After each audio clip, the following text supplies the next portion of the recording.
Welcome to the Made in the Mist podcast, a podcast for entrepreneurs by entrepreneurs. Now please welcome your hosts, Emma and Dan. Welcome everybody to another amazing episode of the Made in the Mist podcast. But today we're going to do something a little different. Today it's going to be called Made with the Fists podcast because today we have a very special guest and I can't wait to introduce him to you. But before we do that, I'd like to introduce you to our co-host, Emma Eldon. How's it going? Hi, Dan. Good to be here today. Excited for today's episode? It's going to be a knockout. Oh, there we go. We're starting with the puns. No, we're really excited about this guest. This is a holiday treat for all our listeners out there as we wrap up this season over here with one of the most promising guests, one of the most... right now, one of the biggest influential people of Niagara Falls. And today I'm going to do a little bit of a special introduction. So here we go. Ladies and gentlemen, welcome to the Niagara Falls Innovation Hub in beautiful Niagara Falls, Ontario, Canada. Today's podcast is sanctioned by the City of Niagara Falls, the Niagara Falls Innovation Hub, and sponsored by the Money Mint Lending Corporation. Today's contest will consist of one 40-minute podcast, and is considered to be one of the most anticipated podcasts of the year. The guests are ready. The producers are ready. Are you ready? So for the thousands of attendants and millions viewing all over the world, let's get ready to rumble! Now, introducing our podcast guest, wearing the black and gold trunks, standing at 5'9", weighing 134 pounds. He has a professional boxing record of 18 fights and 0 losses, 15 by way of knockout. He is recognized as Canada's top boxer and recognized around the world as Jake Paul's MVP's latest signing. Ladies and gentlemen, please help me welcome the hometown hero from Niagara Falls, Canada, Lucas the Prince Bahdi. Sorry. Ladies and gentlemen, we have Lucas Bahdi here. He's got the hooks, he's got the looks, and we're ready here today to talk about his history. Welcome to the show, Lucas. Thank you for having me, man. That intro got me nervous. No, I get pumped. You get pumped. Well, you know, when you have your next show with Niagara Falls, I want to at least try out for the announcements of the ring out there. Yeah, we'll get you hired. Give Dan a call. Yeah, exactly. Well, welcome. I know that you're probably still tired. Still flying high from that last fight that you just had. Great fight. We were watching it. I think the whole city was watching there, supporting you. You were one of the early cards on the Mike Tyson Jake Paul fight. How did that feel? It was incredible. I mean, to be on such a big platform, fighting in front of the millions of viewers was insane. It was such a big opportunity for me, and I soaked it all in. A great opportunity to be recognized on a global stage. A fantastic fight. You ended up winning once again, undefeated. You're easily Canada's top boxer right now, and certainly Niagara's best boxer in history. With the amount of fights you've been doing, the professional record you have. So today we want to learn where did this all start, and when did you decide to get to boxing? What got you into boxing? And then we're going to start throwing questions around, what are the next things that you want to do with your boxing career too, and, why Niagara Falls was so important and a catalyst for your career too. But the first thing is, when did you start boxing and what drove you to start boxing? Well, as a kid, I played a few different sports. I was in high-level hockey, high-level soccer, and I was just, I always enjoyed fighting. I did. That's the truth. And when I was about 14, I believe, is when I walked into the gym. Yeah. And a buddy of mine, Michael Abrascato, he's the one that introduced me to the gym at the time, which was Fight Club Canada. And that's where the journey began. Yeah, and then what prompted you to say, you said you like fighting, but, you just say, maybe I have something. Did you win a couple of street fights? Is that where you're like, maybe I have something here? Or on the ice. You said you played hockey? Yeah. So you were the goon? Yeah, exactly. I was the goon and I was the goalie. So when I would get into fights or whatever, my teammates would have to serve the penalty minutes. Right? They weren't happy about that. Like Patrick Waugh, getting in there and fighting all the time too. Ray Emery. Yeah. Ray Emery. That's awesome. I'm a Senators fan, so I love Ray Emery. But sorry, Emma, you were asking some more questions. No, there. so you were quite young, so you were just a teenager when you first kind of found your passion for boxing. Yeah, and it wasn't until probably when I was about 16 is when I really started to take it serious. So does that mean you thought about it as a career or just more of like a competitive sport at that point? I thought about it as a career. Wow. That's what, you know, I've been around sports my whole life, and I've been an athlete, and you know, you want to do what you love, right? And when I was 16 is kind of where I stopped playing hockey and soccer, and I focused everything on boxing. Yeah, that's interesting too, because you know, boxing is such an individual sport, and coming from a sport where you were team oriented, you know, how was that shift to say, you know, where you're relying on other people to help you win, and now it's all up to you to win? Yeah, like it's a big change, right? But for me, that's what I liked about it. Was you know, it was just me. I didn't have to rely on anyone else. Exactly. Right. So when you're in there and you know, you got your back against the wall, it's fight or flight, right? Yeah. And my first instinct is fight. Yeah. Yeah. Well, that's what made you the boxer you are today, right? So you know, going back to that, you said you started at 14, and then you started taking more serious at 16.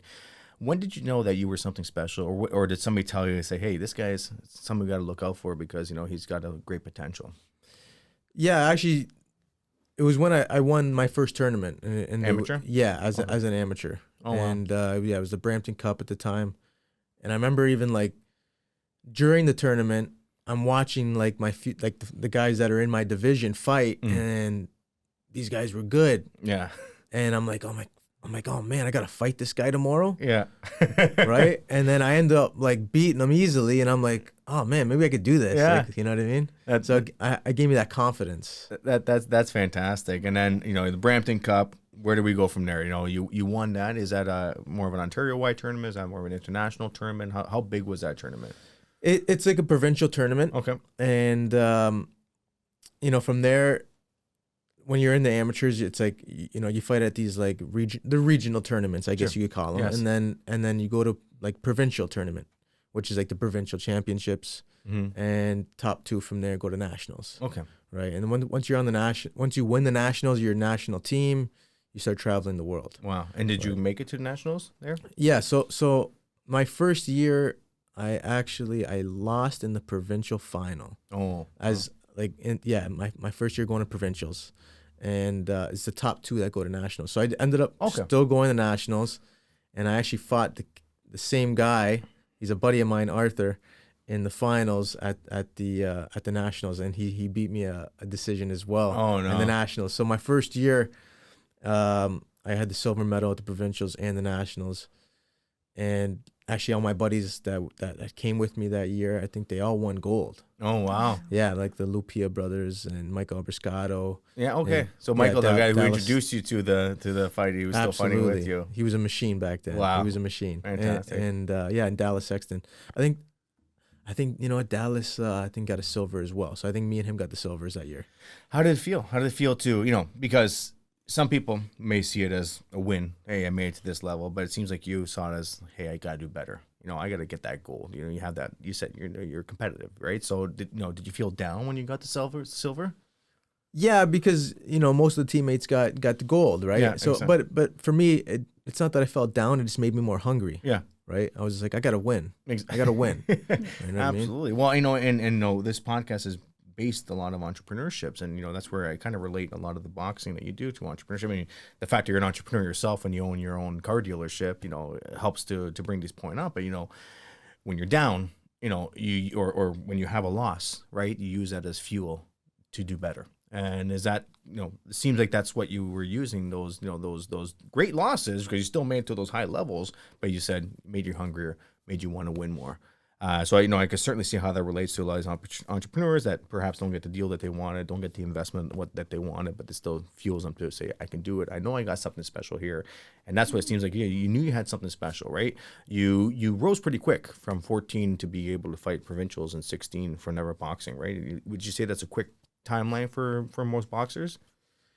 Yeah, it's about average. I mean, yeah, you climb pretty quick as long as you're staying busy, right? Yeah. And at the time, Billy Irwin was my coach, and he would have us fighting as much as possible. Really? Eh? Right. So yeah, at the time we were probably fighting 15 times a year. Oh wow. You know, as an amateur, which And I was which going to is say, a lot. so that's your whole amateur. How many years did you have an amateur career? So that would have been like my first fight was like 2009 or 2010. Yeah, 2009, and my last fight as an amateur was 2019. Wow. So you spent a lot of years dedicated to just kind of building yourself to prepare for the professional leagues, eh? Absolutely. Yeah, 10 years of fighting as an amateur, and I've represented Canada for 4 years on the national team. Did you go to the Olympics as well? No, I was the Olympic alternate in 2016. Okay. Things didn't go my way politically, and Well, I didn't get my opportunity. it's Team Canada's loss, right? Yeah, Look at me now, right? absolutely. Yeah, it absolutely. was still like you still look at being an undercard for this Tyson and Paul fight, but obviously the journey still was far from there. So when would you say your professional career began? My first fight as a pro was in 2019, and when I turned pro at the time, I had some offers on the table as far as promoters, and mostly local promoters. I had one from the States, and I just said, you know what, they weren't the major promoters, Mm-hmm. and in boxing, if you don't have a major promoter behind you, it's very hard to, get to that next level. Yeah. And Exactly. and then if you do get to the next level with the smaller promoter, there goes 50% of your purse, right? Yeah, exactly. Because there's a few middlemen. Yeah, exactly. Right, You so wanna cut it's- that, right? And Yeah. So at the beginning of your career, what was your goal? So because you said you were looking to do you want to scale very quickly? What was your first goal as a professional boxer? Just to be undefeated, or? My first goal? Yeah. Well, my first goal was one, to make a ton of money and be a legend in the sport. And you're on your way. So walk us through that, that first professional fight. You've worked 10 years for this opportunity. You're walking into the ring. You're fighting another professional. Was your first opponent, was that their first professional fight too, or were they already experienced professional? He had a few fights. So walk us through, where was this fight, this first professional fight? I went down to Mexico City. Okay. And then you fought somebody from Mexico. Yeah. So you're walking into, a foreign area that everybody's cheering against you, right? You may have a small group of people that followed you, right? All the odds are stacked up against you. Your first fight, this guy has a little bit of experience. He's in his hometown. How did that make you feel? You know what? I had like 100 amateur fights, Mhm. right? I fought some of the best in the world. And walking to the ring in my professional debut, for some reason, I was like so nervous. Mm-hmm. Of course. And I actually almost puked. Yeah. I literally was like, I almost puked walking to the ring. Jeez. And then I'm like, all right, I'm good. Nope. Even though that this guy wasn't, he wasn't like the same level as I was. No. It just, the nerves, because now it's like, all right, this is real. Mhm. Gloves are hard as a rock. Yeah. You know what I mean? Oh yeah, absolutely. So No. And then I guess with the amateur, you wear the headgear, right? So was the professional fight the first fight without the headgear? No, Okay. because they took out headgear for elite amateurs. I want to say 2014, 2015. They took it out. Yeah. Okay. Yeah, like you were a more advanced amateur. So Yeah. Okay. What was your amateur record? Roughly, Yeah. probably like an 80-20. Okay. Yeah. Wow. Perfect. Roughly like an 80-20. So you walk in and you're like, this is all or nothing type of thing too, because what happens if you lose your first professional fight? Where do you go from there? Do you have another opportunity, or you kind of just put down in the ranks again and you say, nobody's really interested in fighting you?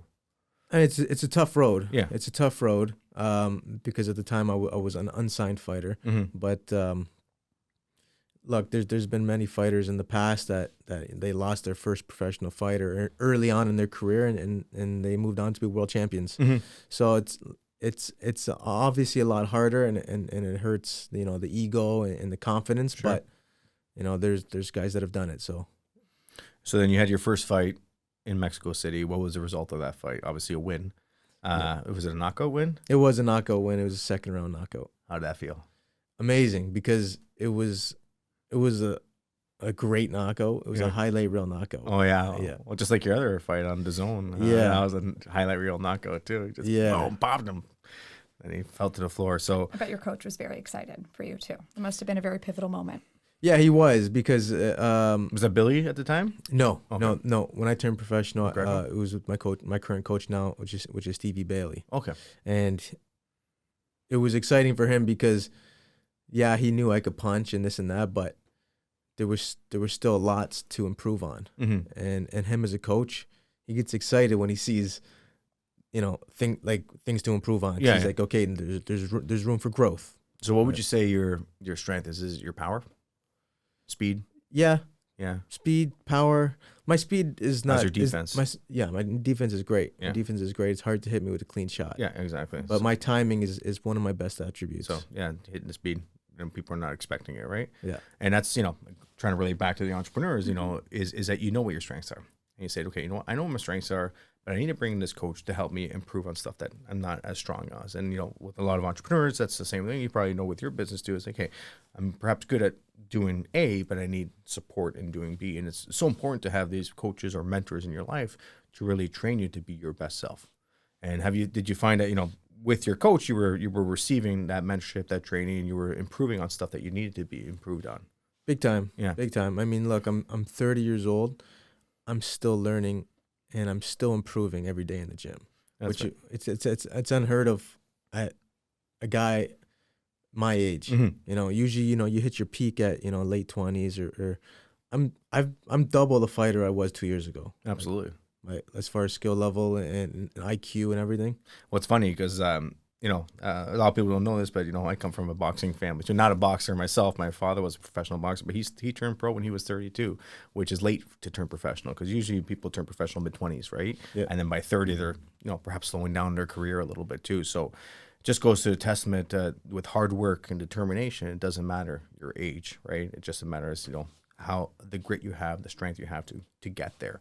And I know that you've done some pretty crazy stuff, like camps and stuff like that. And I know I follow you on socials, and you got a RV, and you would just go into, where nobody can bother you. So tell us a little bit about some of that training that you do to prepare for a lot of these fights. What does that consist of? Separating yourself from the rest of society, focusing on you. It's obviously an intense mental game, constantly in your head, right? So, what are some of the tactics you use to, prepare for these big fights? And yeah, we'd love to share some of your some of the things you do. Yeah, like I've been doing a lot of traveling, Mm-hmm. especially down to the States, just to get the best sparring. Yeah. I mean, what happens to a lot of Canadians when they hit the big stage is like they're like a deer in the headlights. Yes. And the skill level these guys have in the States is so much different than here. Oh, The for competition is just, it's different, right? They got so many fighters out there. Well, the best of all time are some of the best from all time in those days. Your Tysons, your Muhammad Ali's, and stuff like that. they're all- Absolutely.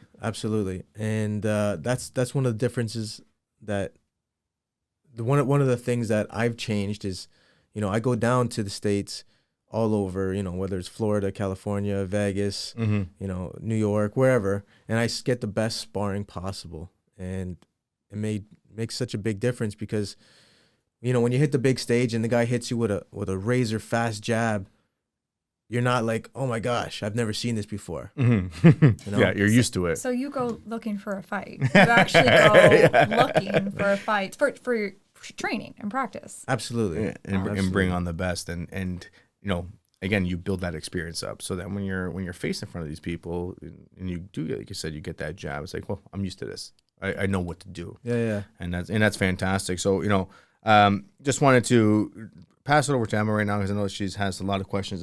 I'm talking too much as I usually do too. So it's good. It's good to stop it. So I wanted to even just go over some early milestones so you right from the bat, your career goal was make a lot of money. It was something. Be the best. Recognize the best. Yeah.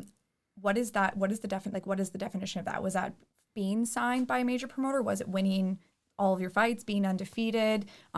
Once you had won your first fight, that was kind of like one of the first milestones of your professional career, kind of shaped the trajectory of where you would go next. It helped your coach kind of learn where you could improve. It was just the baseline. What was your next milestone, would you say, after your first major fight? You know what? Like my first major fight would have probably been in the summer, right?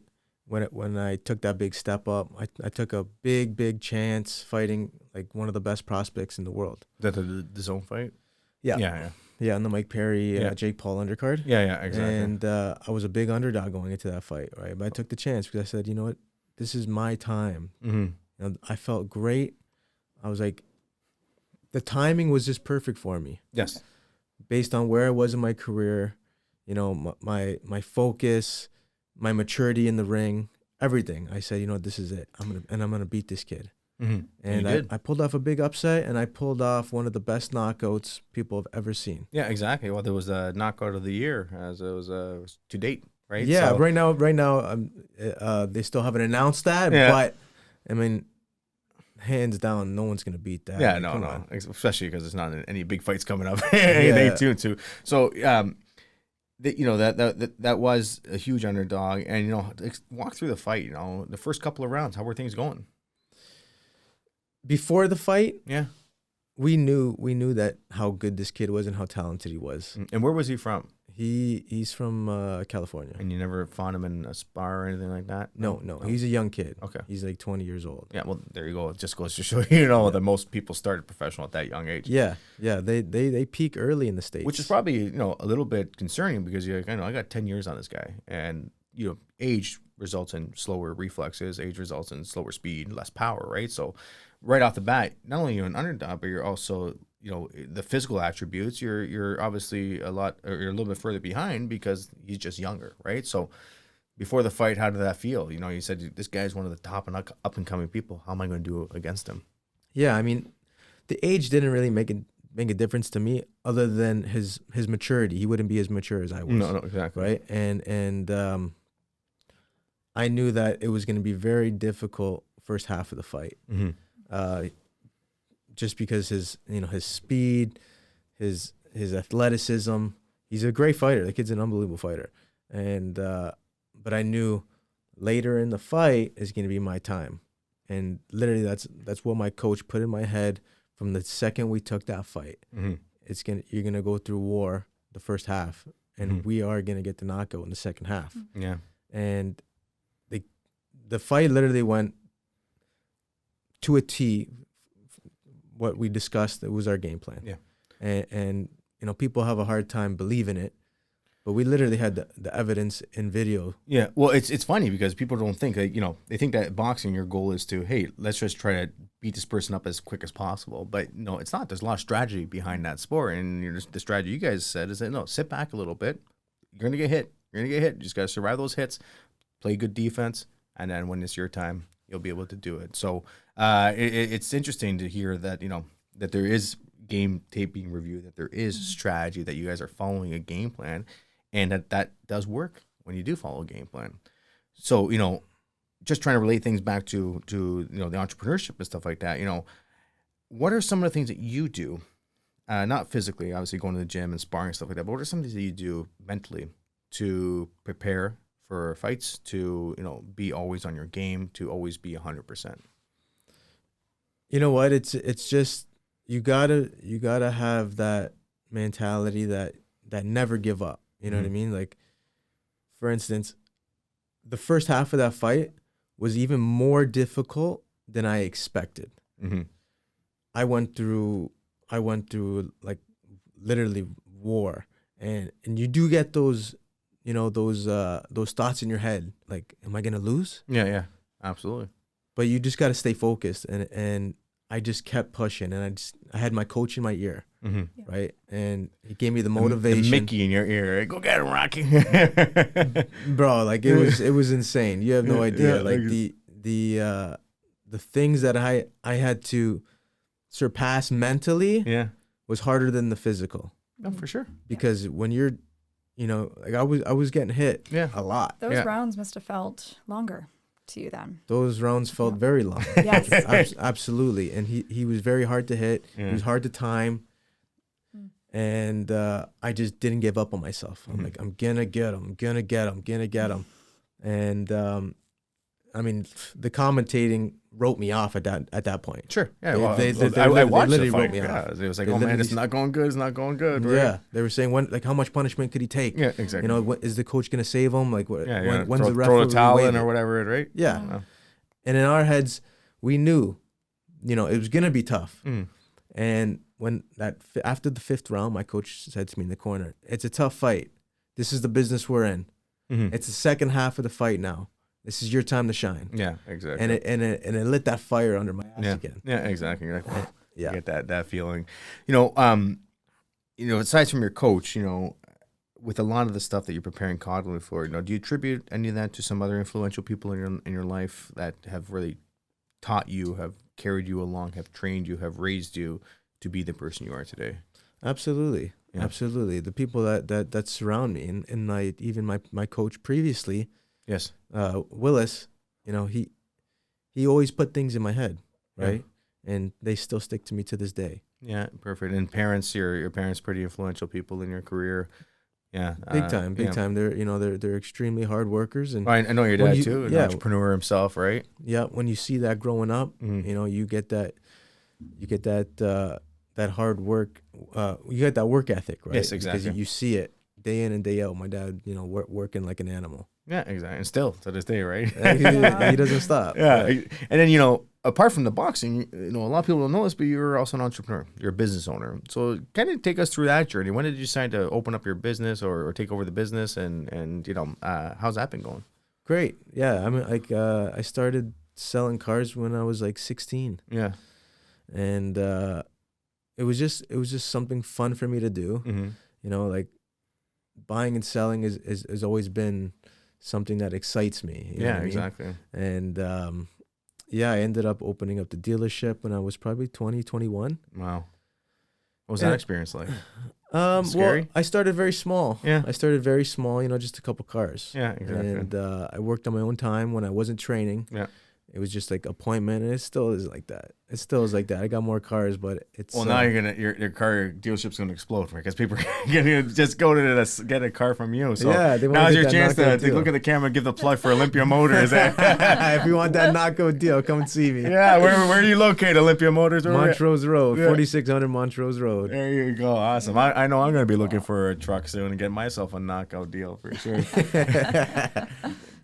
Amazing. I was gonna say, when did you get coined your tagline? What is it, Prince? What was Prince, it? yeah, Lucas. That was. Prince, I want to hear the Prince. story about that too. When did that come about? That was just a fluke. That was in the amateurs. Like, that would have been like 2013. Did you toy any other 20. names, or was that? No, it was just the ring announcer at the time. He announced me as the Prince. Oh, no way. It stuck. Yeah, it stuck. Yeah, exactly. Well, Shout out to Brian Mackey. Yeah, exactly. He's gonna want royalties one day. I came up with that name.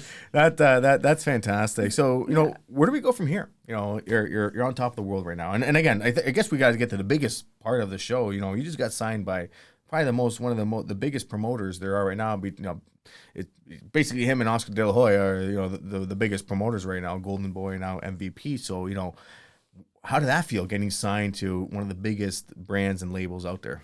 Amazing. You Did know, you meet like, Jake Paul? I did. Oh yeah, I did. Yeah. How is he in person? He's a great guy. Yeah, great guy. Yeah. Yeah, you guys had a lot of fun, shared a lot of similarities. Yeah, I mean, I didn't spend too much time with him. It was because, you know, he was fighting and I was fighting too, and He's around your age though, too, right? A little bit younger. he's a bit younger than me. Yeah, I think yeah, he's like exactly. 27, Yeah, 28. exactly. So I mean, you guys share that common ground too. So Yeah. you have swag. You know, show off your look at that jacket, Yeah, everybody. the MVP. MVP, baby. You can't buy that. That's only given to you once you join the label. That's so, right. No, being signed to one of the biggest labels, like, you know, what does that do to somebody like you for your confidence, for your trajectory of your career to say, you know what, this is just the start? You know, I thought it was a start when I started my professional career, but this is just a start. And you waited that long to get signed. So how difficult was it to wait that long? Because I'm sure you're getting approached by people all the time, especially after your last fight on the zone there.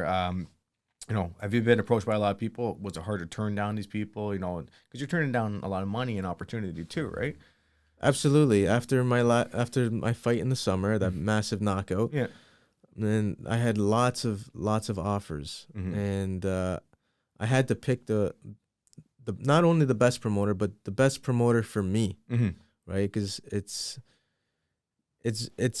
like you got these. There's like 4 or 5 major promoters. Yeah, what are they? Right? Golden Boy. Golden Boy, Floyd's. Matchroom, which is Eddie Hearn, Top Rank. Yeah. But Top Rank's been around, since Muhammad Ali. Yeah, right? exactly. And obviously MVP. Yeah, exactly. And then they got Frank Warren, which is over on the other side as well.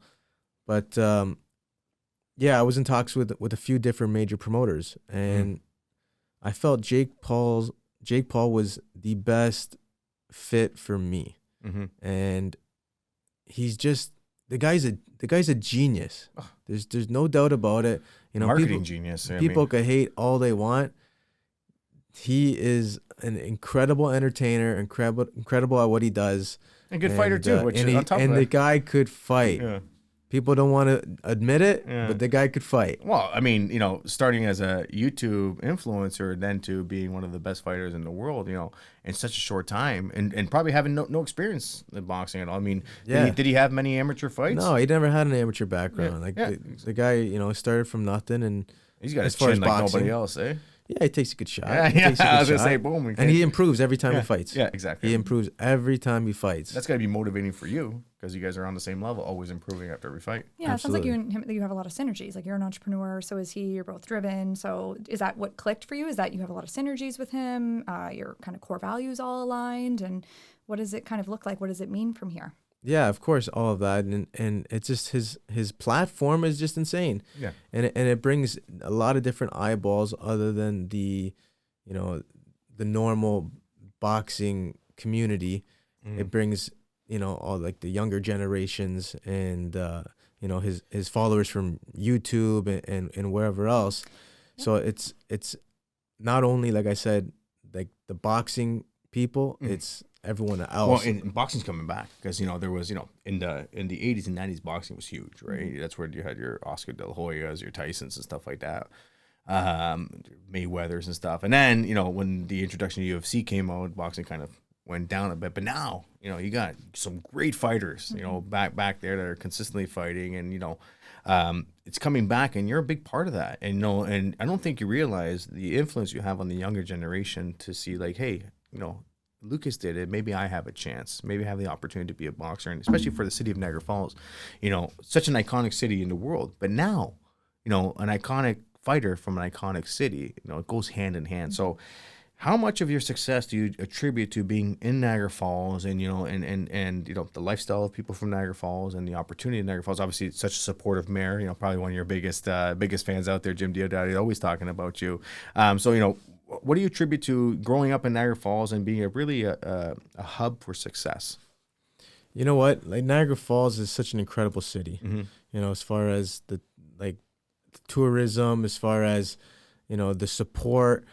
That was one thing. Like I got incredible support from my hometown. Yeah. Right. Niagara Falls is the best city in the world. There we go. But shout out to Jim Diodati on that one. Shout out to Jimmy D. But you know what? Like being from a small city, it's tough to compete with the big cities. Yes. In sports, right? So it gives you the hunger to get better, right? Yeah, absolutely. Because you're like, these guys, they have all this talent to choose from. We have just a small city, but that just gives you motivation to work harder. Yeah. Right.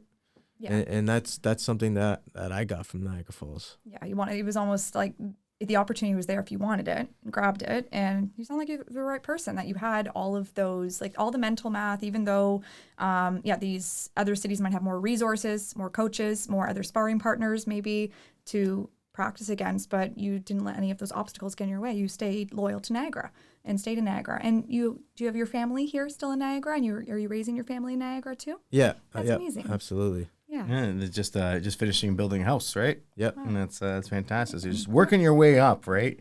We're so excited. So, what are the chances of you bringing Jake Paul down to Niagara Falls for the next fight, next MVP Just for a fight? sparring match, the two of you. Are you going to, get some spars in? He's a little too big for me. For him. But the chances of that happening, coming to Niagara, are very good. Yeah. Okay, very good. They're already talking about it. Perfect. Now it just, there's fine details that got to be worked out. But yeah, Jake Paul is definitely definitely planning on coming to Canada in 2025. Wow. And are you going to be on the main card? Absolutely, Oh, I'm going to boy. be co-main event. So yeah? Come on. If not, The main if he's not fighting, I'm main event. Wow. But if he is fighting, I'll be co-main. Well, what's that going to feel like to be the main event on the world and stage? bring it home Bring it too, home, baby. to your hometown. Incredible. I mean, that's always been the goal of mine, is to bring a world championship fight Yes. to Niagara Falls. Wow. And it's looking very promising in the near future. I'm in the top 10 right now in the world, in the WBA and the IBF. Number 1 in Canada. Number 1 in Canada, yeah. And it's just a matter of time. I got to keep climbing, got to keep working. Now people want a piece of you. Well, Absolutely. This is almost like a new journey beginning, that you know your strategy, your fighting strategy, but now this is about brand strategy. Like you said, you want to align yourself with the right audience, leverage Jake Paul's connections, his network. So that's where your next phase and goal is like, what is my brand? What, the Prince, and how are you going to grow your boxing brand? Absolutely. That plays a big part in it. When you could fill a stadium, Yeah. You tend to have more leverage. Absolutely. Right. So I have a question. You're lightweight. Who's the lightweight champion right now? right now, Gervonta Davis has the WBA. Oh, he never wants to fight anybody.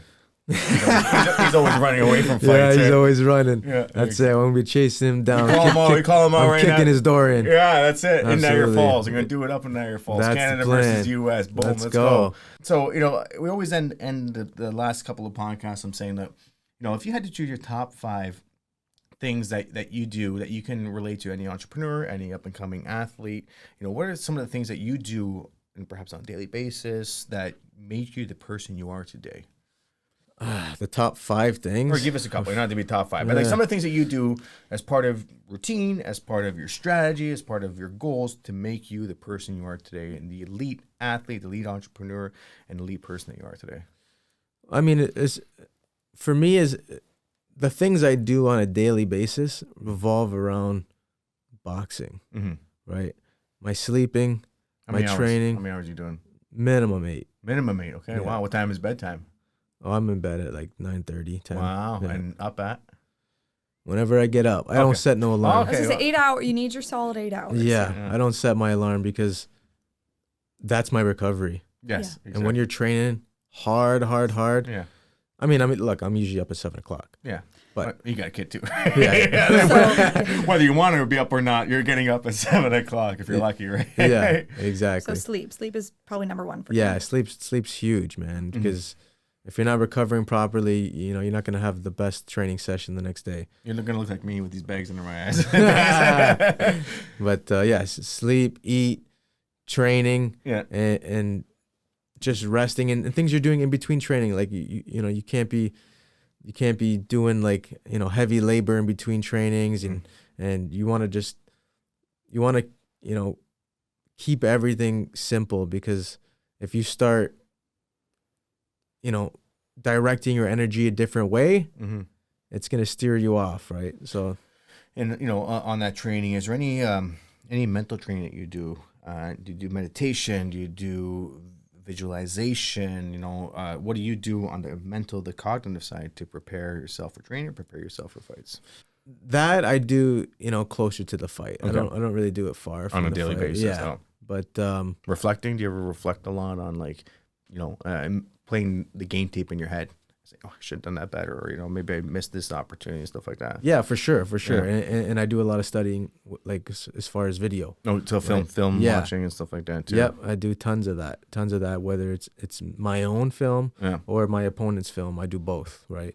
Okay, and that helps you prepare, because, and that's important for entrepreneurship too. What you're explaining right now is, keeping an eye on the competition and seeing how can I be better than the competition. That's basically, if I relate boxing to entrepreneurship, both solo opportunities, solo careers, a lot of mental stress to prepare for opportunities, and a lot of looking at your competition and saying, okay, how can I be better than them? What are their weaknesses that are my strengths, and how can I capitalize on those? Absolutely, and I take things from everybody. Yeah. Even my opponents. Yeah, exactly. For instance, like, there was a fight in the past where my opponent hit me with a certain shot. Yeah.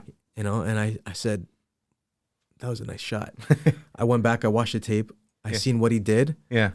and And I did it in a sparring session. I told my coach, I said, that's the shot this guy hit me with. And And he goes, that was beautiful. yeah, That was beautiful. Yeah, no, exactly, right? So, and that's the thing is learning from other people. You learn from other fighters. Entrepreneurs learn from other entrepreneurs, right? Because, everybody has their keys to success. And if you can gravitate and take one of the most important things from certain people, it's only going to make you better. Exactly. How can people connect with you online? Do you do social media? Do you have a YouTube channel? Like, how can people learn more about you as a fighter? Yeah, my main outlet is basically Instagram, and my tag's at Prince Bahdi. Beautiful. Perfect. And then before we go, you took a walk through the Innovation Hub today. Give us some thoughts about the space that you saw today. Incredible. Yeah. Incredible. I didn't even know it existed. No, now that I'm here and I got a tour, it's an unbelievable space, man. And hats off to you guys. Well, you should spend some more time here too. Certainly willing to have you present here. Exactly. Thank you. You gain a lot of fans as always too, and just we're happy to be in your acquaintance. We're happy that you joined us on this podcast. Like I said, this is the Made in the Mist podcast, but for today, it's Made with the Fist podcast here in Niagara Falls. Lucas, our gratitude towards you, is so much. Thank you so much for being here, teaching us a lot.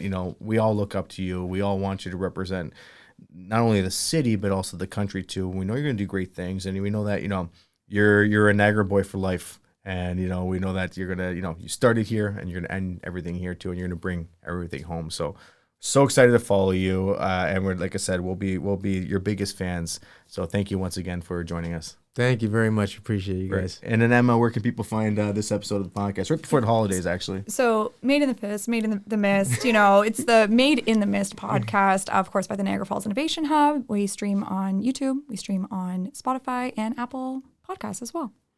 Perfect. Thank you so much. And then I guess Mike Buffer, I'm coming for your job. Thank you, everybody. Have a good one. Happy holidays, and we'll see you in the new year for our next podcast.